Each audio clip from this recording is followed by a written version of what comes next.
प्रिय बच्चों, कल हम लोगों ने आदर्श परिवार का हिंदी अनुवाद कर लिया था।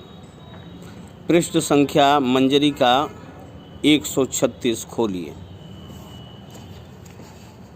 136 पृष्ठ पर ऊपर प्रश्न नंबर 5 लिखा है, रिक्त स्थानों की पूर्ति। तस्य पत्नी डाट अस्ति, तस्य पत्नी कला अस्ति, यहाँ कला भर देना। 5 ख देखो, तयो संतति अस्ति, तो तनयो द्वे संतति, यहाँ बीच में द्वे शब्द भर जाएगा। द्वे संतति अस्ता, उनके 2 संतानें हैं। विवेकः 11 वर्षीय, विवेकः 11 वर्षीय अस्ति। और 5 का घ देखो, तस्य गृहे एका धेनु अस्ति श्वेत वर्णा, बीच में श्वेत वर्णा धेनु अस्ति भर दिया जाएगा। हिंदी में अनुवाद करें। अयम लघु परिवार, प्रश्न नंबर 6, अयम लघु परिवार एक आदर्श परिवार अस्ति, यह छोटा परिवार एक आदर्श परिवार है। प्रश्न नंबर 6 ख, विवेकः प्रतिभा च कीदृशं भोजनं कुरुत, विवेक और प्रतिभा कैसा भोजन करते हैं। प्रश्न नंबर 6 ग, हिंदी में अनुवाद। आहारस्य वस्त्रस्य गृहस्य च व्यवस्था समुचित रूपेण भवति, भोजन की और वस्त्र की, घर की व्यवस्था समुचित रूप से होती है। 6 का घ देखो, लघु परिवारेण, लघु परिवार से ही समाज का और राष्ट्र का कल्याण हो सकता है। अब संस्कृत में अनुवाद करें। प्रश्न नंबर 7, उसकी पत्नी का नाम कला है, तस्य पत्नी नाम कला अस्ति, दोनों दंपति सुख से निवास करते हैं। तौ दंपति सुखेन निवसतः, विवेक 11 वर्ष का है और प्रतिभा 7 वर्ष की है। विवेकः 11 वर्षीय, प्रतिभा 7 वर्षीया च आस्ताम। जगतपाल एक उद्योगी और कुशल कृषक है। जगतपाल एक उद्यमी कुशलश्च कृषकः अस्ति। 7 घ, उसके घर में एक सफ़ेद रंग की गाय है।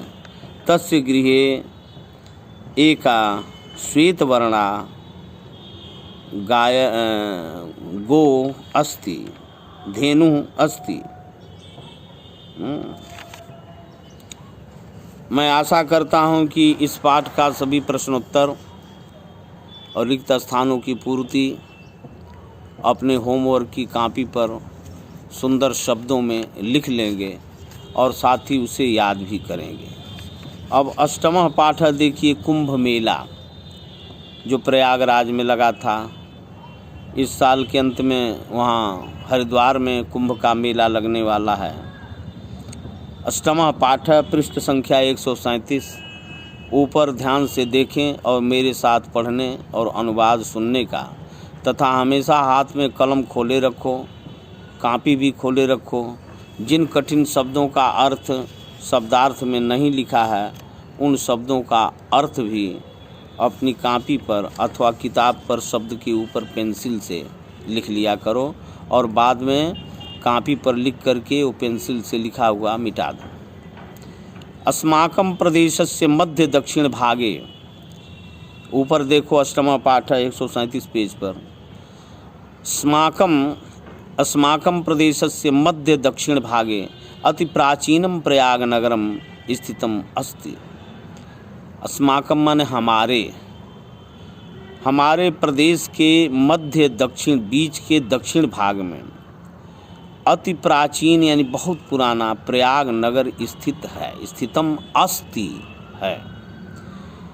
यतो यस्य उत्तरतः, संधि विच्छेद कर दो, यस्य उत्तरतः गंगा दक्षिणतः जमुना च नद्यो प्रवहतः, जिसके उत्तर की ओर गंगा और दक्षिण की ओर यमुना नदी बहती हैं। काचिद अदृश्य धारा वहती इति पुराणेषु वर्णितम। कदाचित वहाँ सरस्वती नदी भी, कदाचित अदृश्य धारा, सरस्वती नदी की अदृश्य धारा भी बहती है, पुराणों में वर्णन किया गया। पुराणेषु वर्णित, पुराणों में वर्णित। तस्य नगरस्य प्राच्यादिशि तृष्णाम अपि नदीनां भवति कश्चित् शोभनः संगमः। उस नगर के पूर्व दिशा में तृष्णाम अपि नदीनां, 3 नदियाँ होती हैं। कश्चित् शोभनः संगमः, कभी वह बड़ा ही सुंदर शोभनीय संगम था।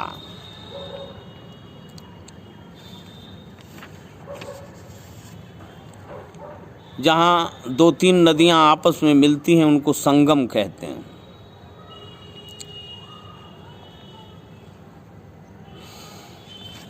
भवति नदी नाम भवति कच्चित् शोभन संगम। अतः तत्स्थानं त्रिवेणी संगमः इति नाम्नापि सर्वत्र प्रसिद्धम अस्ति। इसलिए उस स्थान को त्रिवेणी, जहाँ 3 नदियाँ आपस में मिलती हैं, त्रिवेणी संगम इति माने ऐसा, ऐसे नाम से भी सर्वत्र प्रसिद्ध है। यतो ही माने क्योंकि तत्र तिस्रः वेण्यः नदी धारा परस्परम मिलित्वा एकी भवति। क्योंकि वहाँ 3 वेणियाँ नदी धारा की, जैसे बालों में चोटी गूंथी जाती है तो चोटी को वेणी भी कहते हैं। तो महिलाएं पीछे बालों का 3 चोटियाँ बनाती हैं, तीनों को आप ही वेणी, चोटी का मतलब वेणी, और तीनों को आपस में गूंथ देती हैं। उसी तरह प्रयागराज में गंगा, यमुना और सरस्वती 3 नदियों की धारा चोटी के समान, वेणी के समान एक में परस्पर मिलकर एक हो जाती हैं, एक ही भवन्ति, परस्पर मिलित्वा आपस में मिलकर एक हो जाती हैं। तस्याः एव त्रिवेण्या संगम तटे प्रति 12 वर्षम कुंभ मेला लगते। उस ही त्रिवेणी संगम के तट पर प्रत्येक 12 वर्ष, प्रत्येक 12 वर्ष में पर कुंभ मेला लगता है। अस्ति श्रीमद्भगवतादि महापुराणेषु समुद्र मंथनस्य प्रसिद्धा कथा वर्णिता है। अस्ति माने है, श्रीमद्भागवत महापुराणों में, भागवत पुराणों में समुद्र मंथन की प्रसिद्ध कथा वर्णित है, वर्णन की गई है। पूर्वम सत्ययुगे देवाः दानवाश्च मिलित्वा समुद्रम अमथ्यन। पूर्व यानी बहुत पहले सतयुग में देवता और दानव मिलकर समुद्र को मथे। तस्मात् 14 रत्नानि उद्भवन।